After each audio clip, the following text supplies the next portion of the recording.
Ok, skratka, v pogovoru si dal eno tako super primerjavo med torej tem nekim klasičnim, hitrim lansiranjem produkta in pa tem, ki ga v bistvu zagovarjate vi oziroma ki se ga poslužujete vi v igri.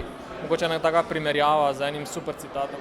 V bistvu je primerjava tukaj med igrami, ki so plačljive in so enkratne izkušnje, in med igrami, ki so free to play, ki so v bistvu kot neka storitev, ne. In Nintendo Shigeru Miyamoto je rekel: "A delayed game is eventually good, a rushed game is always bad." Se pravi, ko narediš eno igro, ki jo nameravaš izdati enkrat, da bo igralci pač enkrat imeli priložnost spoznati, igrati, si ustvariti mnenje.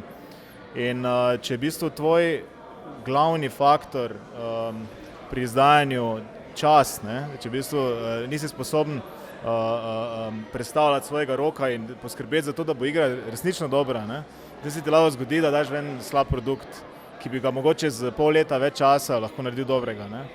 Medtem ko če parkrat zamudiš rok, ti bo igralci to odpustili, če boš dal ven res dober produkt.